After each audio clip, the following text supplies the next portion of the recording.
আসসালামু আলাইকুম, welcome back to my channel Fauzia's mom. আজকে আপনাদের জন্য নিয়ে চলে এসেছি কাচকি শুটকি মাছের চচ্চড়ি রেসিপি। আর এটা খেতে দারুণ লাগে, এতটাই মজার যে কি বলবো আপনাদের। একবার ট্রাই করে দেখবেন, ইনশাল্লাহ আপনাদের খুব ভালো লাগবে। তো চলুন আমরা মূল রেসিপিতে চলে যাই।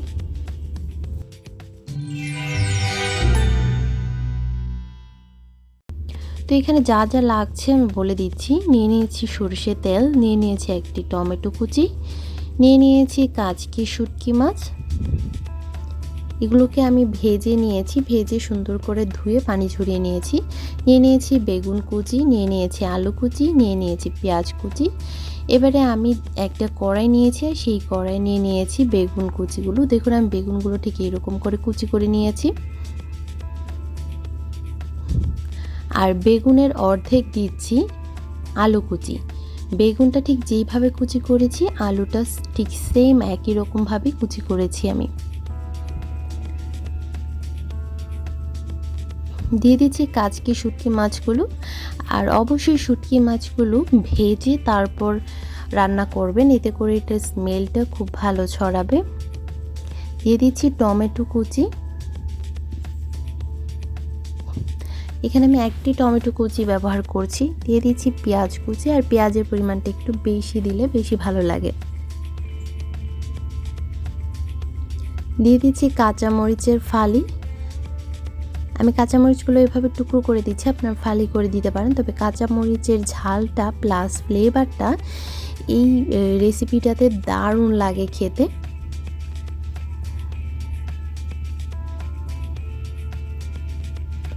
দিয়ে দিচ্ছি এখানে রসুন বাটা। আর শুটকি মাছে তো অবশ্যই রসুন বাটা ব্যবহার করতে হয়।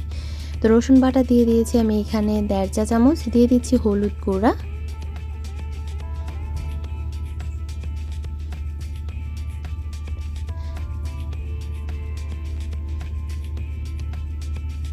দিয়ে দিয়েছি মরিচ গুঁড়া, আর দিয়ে দিচ্ছি স্বাদ মতো লবণ।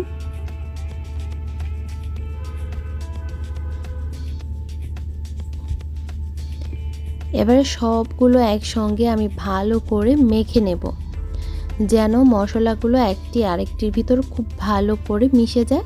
ঠিক সেইভাবে আমি ভালো করে মেখে নেব।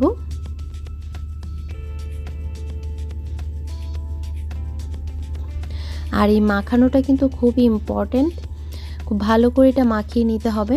দিয়ে দিচ্ছি আমি সেই সরষের তেল, আপনারা সয়াবিন তেলেও করতে পারবেন। এবার আমি হাত ধোয়া একটু পানি দিয়ে দিচ্ছি। আমার হাতে যে মশলাগুলো লেগেছিল সেগুলো আমি নষ্ট করিনি, তাই আমি হাতটা ধুয়ে সামান্য একটু পানি দিয়ে দিয়েছি। এবার আমি চুলায় বসিয়ে দিচ্ছি, আর চুলার আঁচটা আমি মিডিয়ামে রেখে ঢাকা দিয়ে দিয়েছি। আর মিডিয়ামে আমি 5 মিনিট রেখে তারপর রান্না করব। তো আমি 5 মিনিট পর ঢাকনাটা উঠিয়ে নিয়েছি, আর এপিঠ আর ওপিঠ উল্টে দিচ্ছি, উল্টে পাল্টে দিচ্ছি। এতে করে উপরেরগুলো নিচে আর নিচেরগুলো উপরে উঠে আসবে, খুব সুন্দর করে ভেতরে সব ভালো করে ঢুকে যাবে।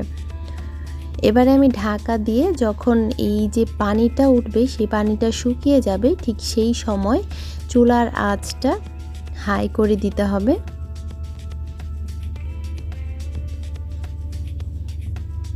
আর পানিটা একদম শুকিয়ে নিতে হবে, এখানে কোনো রকম পানি থাকবে না।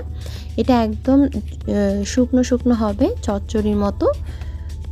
দিয়ে দিচ্ছি এখানে লেবুর রস সামান্য একটু, এতে ফ্লেভারটা খুব দারুণ ছড়াবে। তো দেখুন আমার কাচকি শুটকি মাছের চচ্চড়িটা হয়ে গিয়েছে। আশা করছি আপনাদের কাছে খুবই ভালো লেগেছে। দেখুন দেখতে কি লোভনীয় লাগছে, তাই না? দেখতে ঠিক যতটা সুন্দর আর লোভনীয় ছিল, খেতেও কিন্তু দারুণ ছিল, কোনো অংশেই কম ছিল না।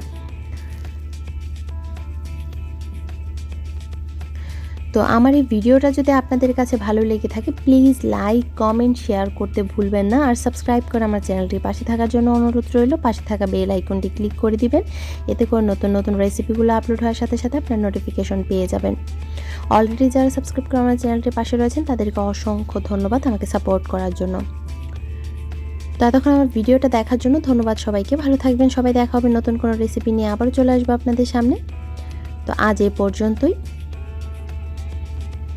আল্লাহ হাফেজ।